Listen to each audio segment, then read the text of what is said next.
Now I want you to do a practice math problem here. So let's go ahead and read this one together. Using your formula here. See your formula? I want you to see a 3-story house with 8-foot ceilings. Third floor has a 2-foot lift from the floor. Basement expansion tank is 2 foot from the ceiling. Now we just worked one out like that in your book, and here is a practice. So go ahead and pause this now and work this out. If you want to draw it, you can draw it, but go ahead and work it out. Okay, so let's go ahead and check your math. We had 2 foot from the ceiling to the basement, 2 8-foot ceilings. Then you went up to a 3rd floor with only a 2-foot lift to the terminal unit. That gives you 20 foot of vertical lift. So you do the math, you need 2.31 per foot of vertical lift, which gives you 8.66. Then you add the 5, and you get 13.66 P-tank pressure. All right? And your next code word is filter. Does anybody have any questions about this? Or if you want to text me, go ahead. Okay, go ahead and text me. So now we're on 975 talking about circulator pumps. And it says centrifugal pumps are also called circulators. Water comes in, circulates it. And look what it says. It forces hot water from the heat source through the piping to the heat transfer unit and then returns it to the boiler.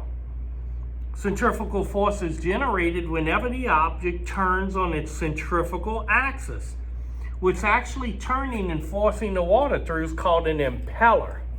Okay? An impeller. Propeller. Impeller.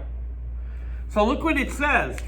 It is essential that the impeller rotates in a proper rotation. The vanes or the blades, that's what they call in the blade, the vanes, does what? Slaps and throws the water. The vanes of the impellers are used in circulating pumps are usually enclosed and are referred to as enclosed impellers.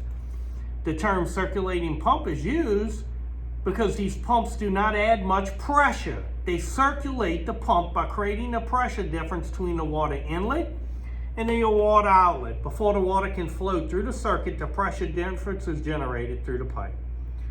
Now, that's that. It forces hot water from the heat source through the pipe into the heat transfer unit and back to the boiler using centrifugal force, made of a motor and a linkage impeller.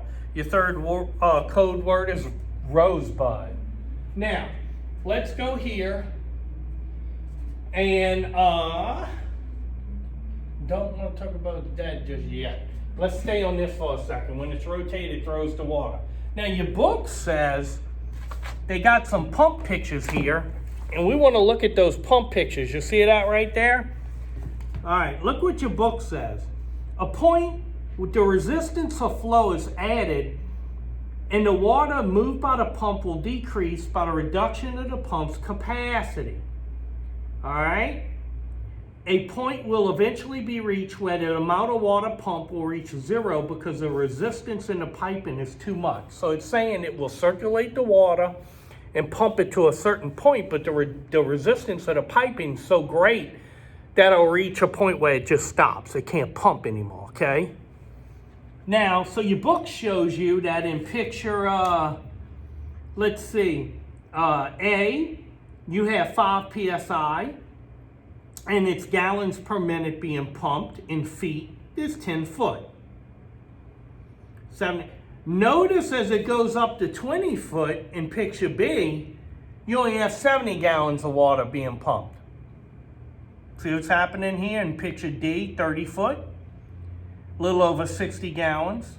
A little less than 60 gallons, 58 at 40 foot ahead. At 50 foot of head pressure, you have 48 gallons per minute. So the greater the head pressure as it's going up in vertical lift, the smaller amount of gallons per minute you're moving.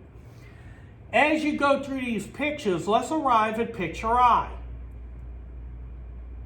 In this example, 80 feet of pipe is extended. The pump will only force the water to 75-foot level. This is known as the shutoff point of the pump, the cutoff head of the pump. The pump cannot impart enough centrifugal force for the water to be forced over 75 foot. So then nothing else, it stops pushing the water. If you look down in the pipe, you'd see the water doing this. Okay, that pump cannot pump it any higher than that. Okay, so that's what we call that. Now, next we'll do a little math here so you can understand the math behind this.